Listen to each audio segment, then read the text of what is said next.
another day, another game review, maybe? Synopsis? We'll call it something. But this is my first review I've done on a game or anything like that in many years since, God, probably 2010, 2009 or something like that. So it's been almost a decade. But as you will see this, I finished Halo Wars 2, and here's what I thought about it. Halo Wars 2. Basically, the reason I got Halo Wars 2 is because I was very nostalgic for Halo Wars 1. So I got it, and it came with Halo Wars 1 on it.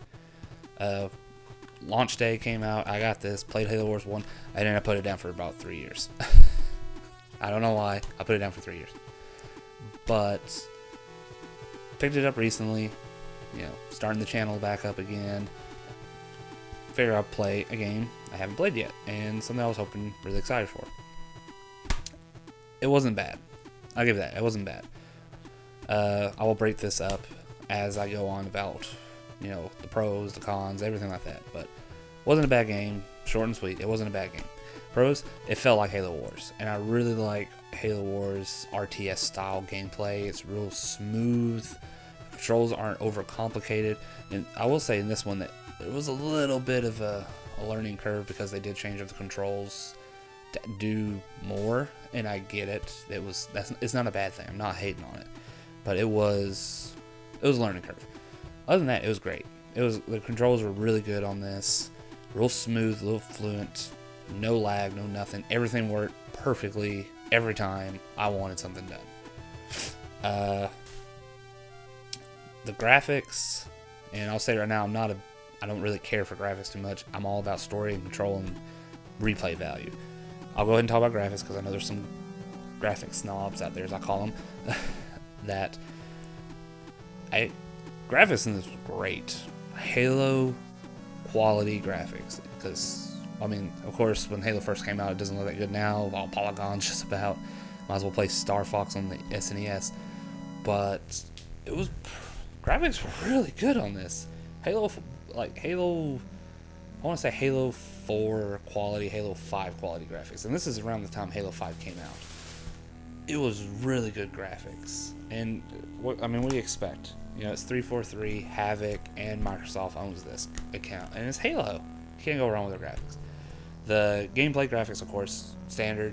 A lot more detail. Like, every little soldier you saw was fine detail. Like, little bullet packs on the turrets. The flamethrowers had different colors.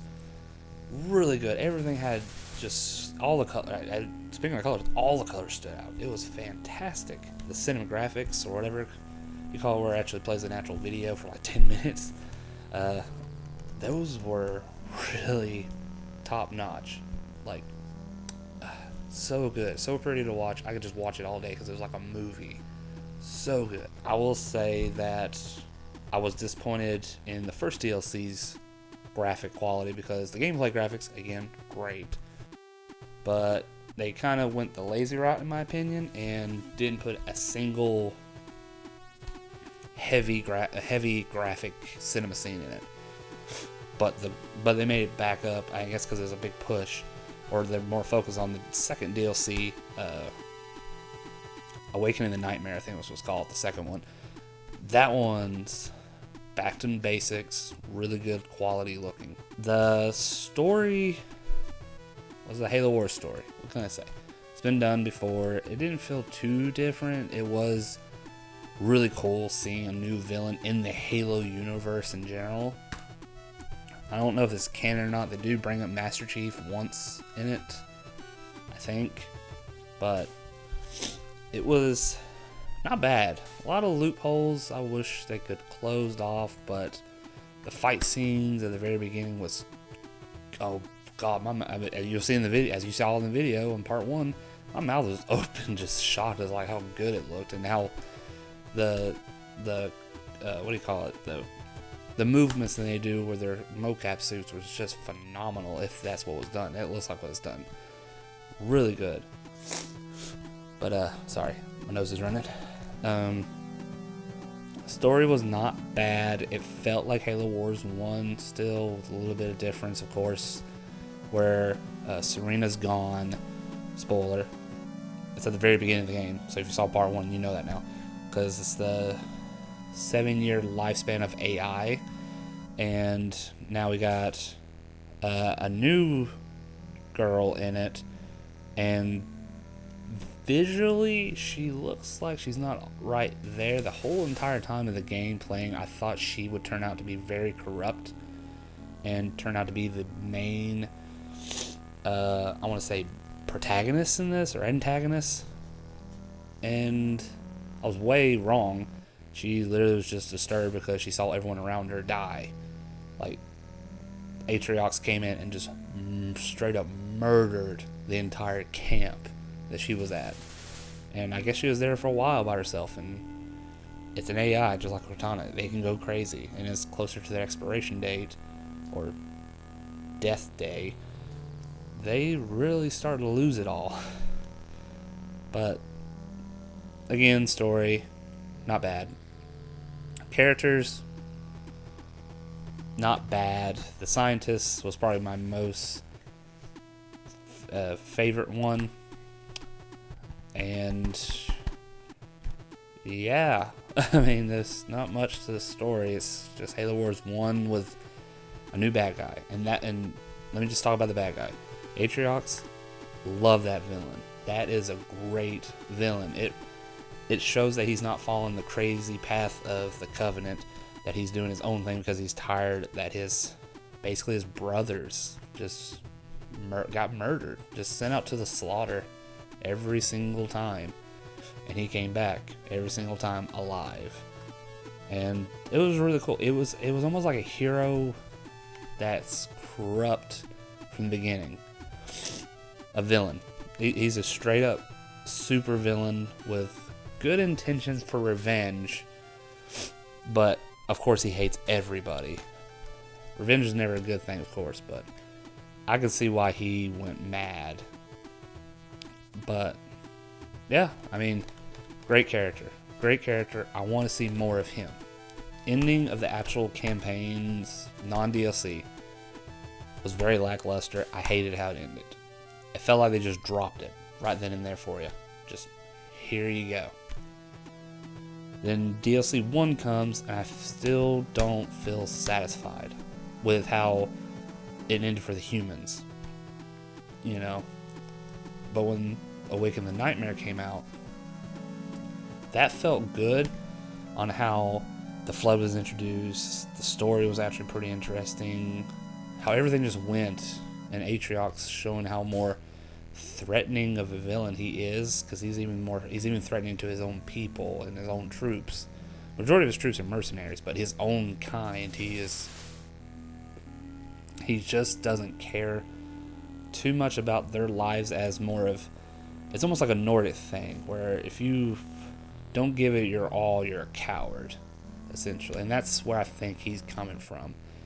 But I liked how that ended. I just wish the main story didn't feel unfinished.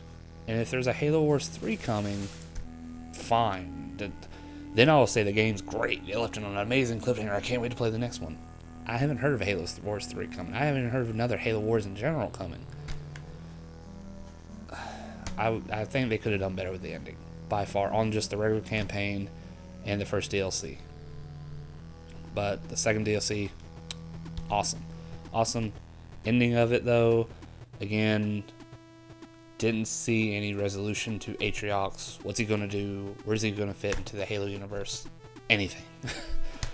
So last DLC, great continuation of Atriox side, but not so much on the ending of that either.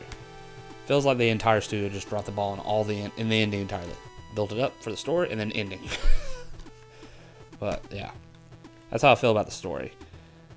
Now, there's multiplayer in Blitz. I'll probably never play it on here. I didn't play multiplayer in the first one because by the time I played Halo Wars 1 and the first one came out, it was already over.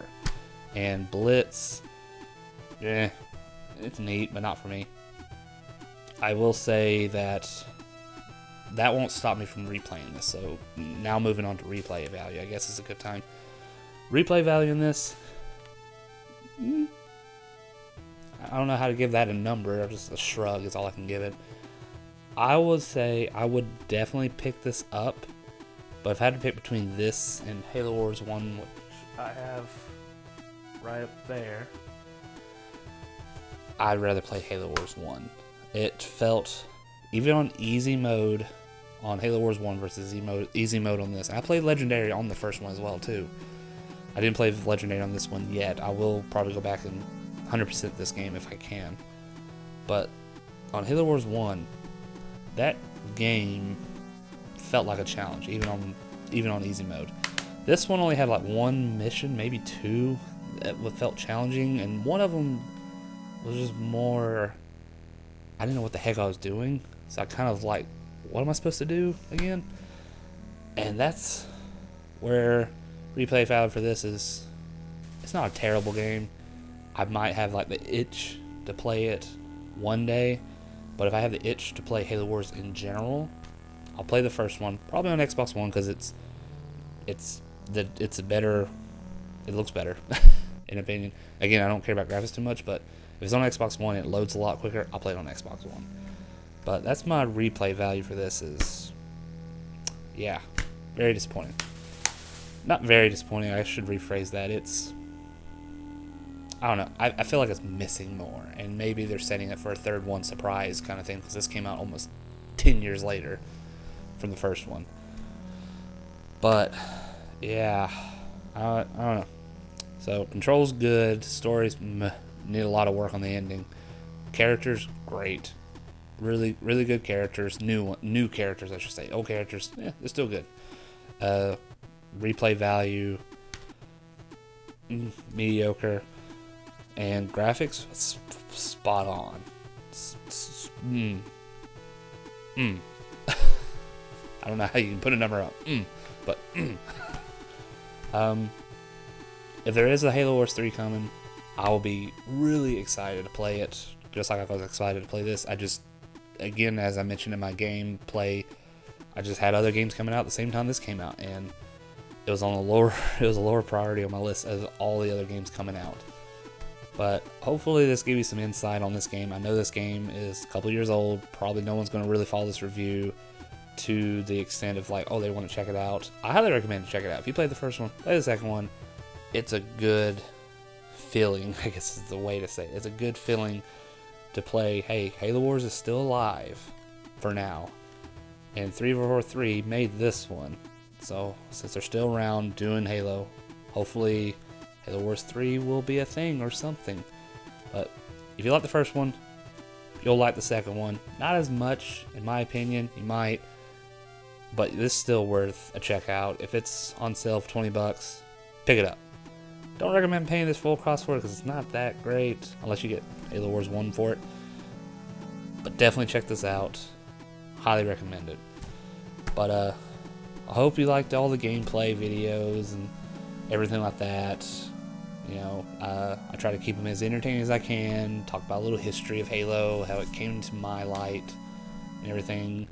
But I'm going to keep trying to do this for every game I finished. Well, at least a little review of how I feel about it. And replay, like I said, again, is the biggest thing for me. But, again, pick it up. If you're a fan of the first one, pick it up.